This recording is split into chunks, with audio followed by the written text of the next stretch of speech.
За годом год, 100 лет успешно пройдены. Чувашский государственный академический ансамбль песни и танца открыл свой 100-й творческий сезон. На такой масштабный вечер коллектив подготовил театрализованную постановку.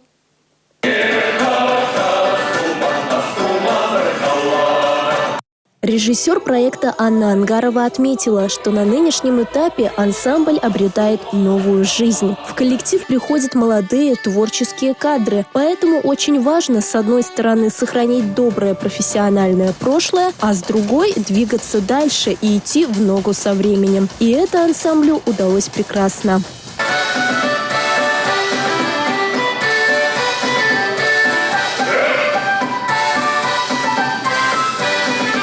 Мы ушли от традиционного построения концертной программы, как юбилейной концертной программы, как такой календарной, идущей по годам, и немножко позволили себе порассуждать вообще о миссии творца в жизни, откуда берется вдохновение, как и откуда рождается творчество, что сопутствует ему. Ну и одновременно попытались связать прошлое, настоящее и будущее нашего народа. Стать свидетелями такого грандиозного события пришло много людей, в том числе и жителей из других регионов. Так Екатерина Беляева приехала из Йошкар-Олы и ни разу не пожалела. Честно говоря, мне очень понравилось. Я была удивлена тому, что увидела, потому что такие яркие номера, выступления, яркие костюмы. У всех своя история знакомства с ансамблем, но каждый вспоминает ее как что-то особенное и родное. Я помню 85-й год, я впервые приехал в Чувашию благодаря своей невесте, знакомиться с своей исторической родиной, с тестем, с тещей, с Волгой.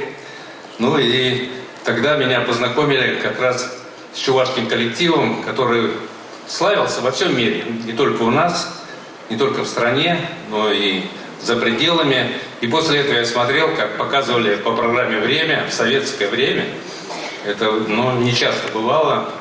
Наш коллектив выступает в Берлине.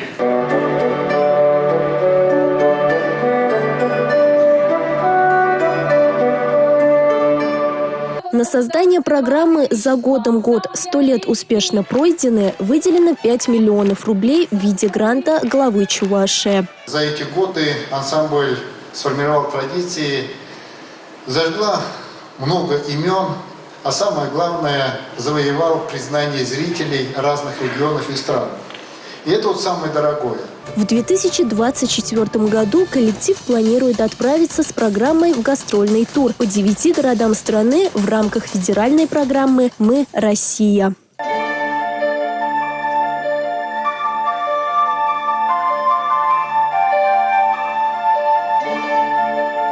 Милена Алексеева, Игорь Зверев, Национальное телевидение Чувашии.